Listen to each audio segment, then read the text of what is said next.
Assalamualaikum warahmatullahi wabarakatuh. Selamat datang kembali.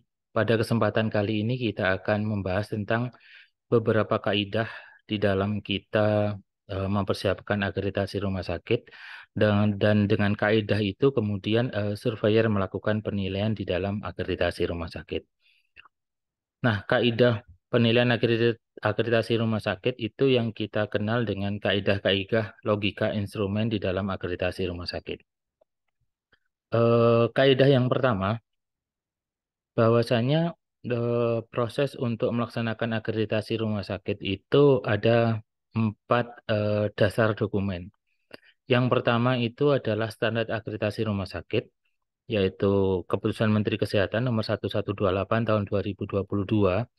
Untuk selanjutnya standar akreditasi ini akan diterjemahkan oleh masing-masing lembaga, yaitu 6 lembaga akreditasi rumah sakit, ya melalui Keputusan Menteri Kesehatan nomor 6604 tahun 2021 dan itu kemudian lembaga melahirkan instrumen akreditasi rumah sakit atau perspektif penilaian lembaga independen penyelenggara akreditasi rumah sakit.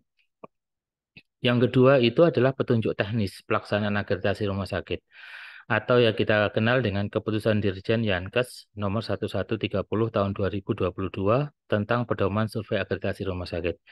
Jadi di sana ada jadwal acara yang harus dilakukan oleh lembaga lembaga independen pengelola akreditasi rumah sakit. Kemudian yang kedua di sana juga ada penjelasan maksud dan tujuan pada masing-masing acara dan proses tata laksana teknis pada kegiatan-kegiatan akreditasi rumah sakit.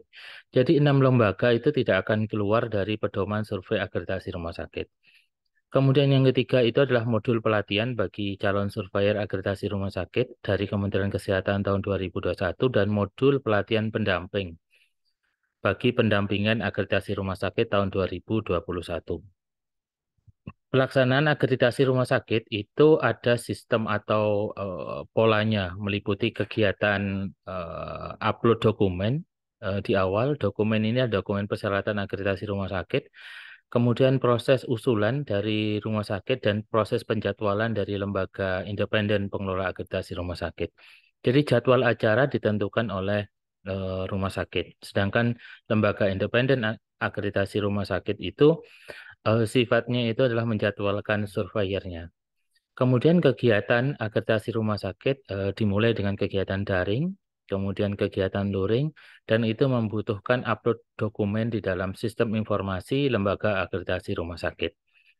Proses pengajuan hasil dari akreditasi rumah sakit, mekanismenya adalah dari surveyor mengusulkan kepada konsilor, konsilor kemudian melakukan verifikasi, dan verifikasi dilaporkan pada ketua masing-masing lembaga akreditasi rumah sakit, untuk kemudian diajukan proses rekomendasi penerbitan sertifikat antara lembaga akreditasi rumah sakit dan Kementerian Kesehatan. Ada proses banding, di mana apabila rumah sakit merasa pencapaiannya tidak sesuai yang diharapkan, dapat diajukan banding. Kemudian yang ke prinsip berikutnya itu adalah prinsip bahwasanya elemen penilaian di dalam akreditasi rumah sakit itu saling berinteraksi. Oleh karena itu, masing-masing bab itu harus memahami elemen-elemen penilaian itu apakah itu memang murni dari bab itu sendiri ataukah merupakan gabungan dari bab-bab yang lain.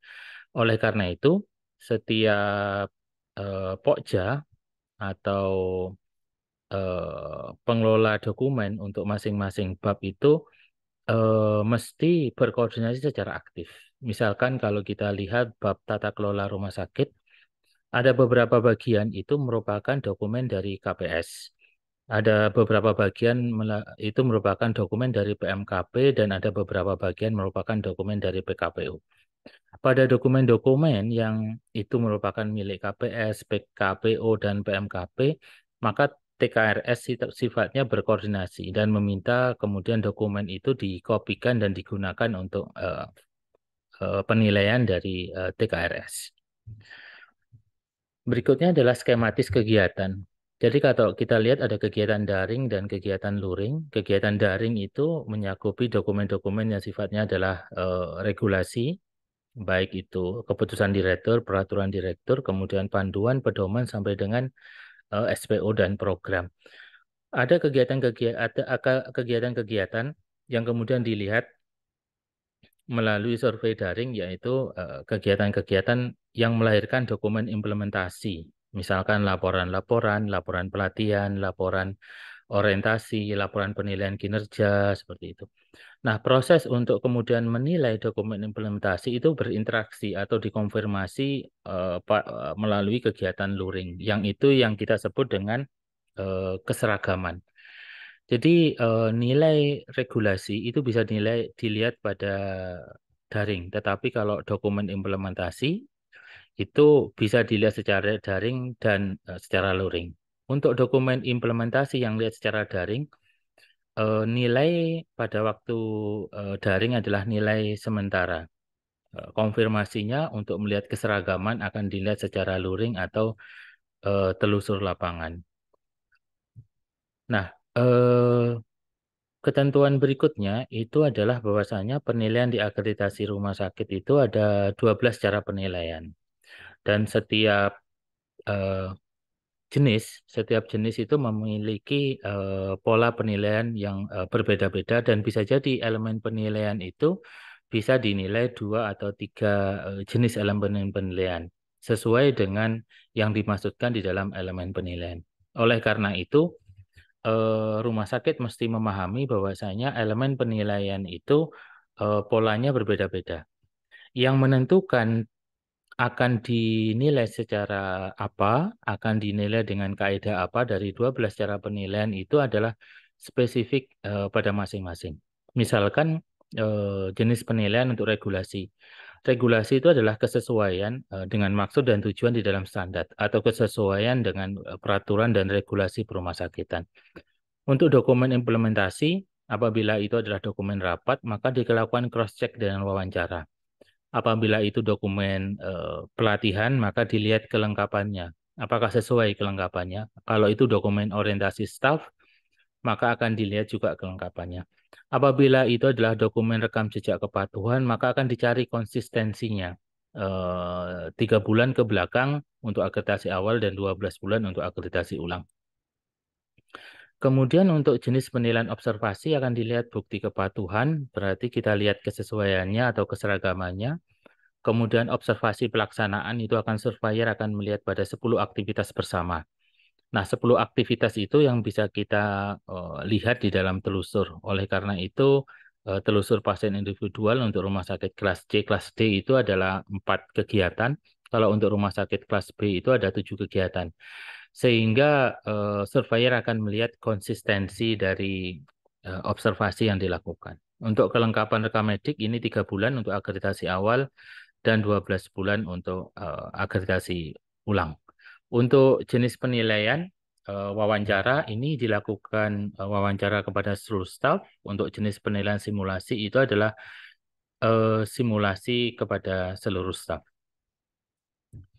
Kemudian kaidah berikutnya adalah satu objek di dalam elemen penilaian itu bisa dibaca dalam perspektif yang berbeda-beda kan gitu. Misalkan kita lihat objek dasarnya itu adalah program PMKP.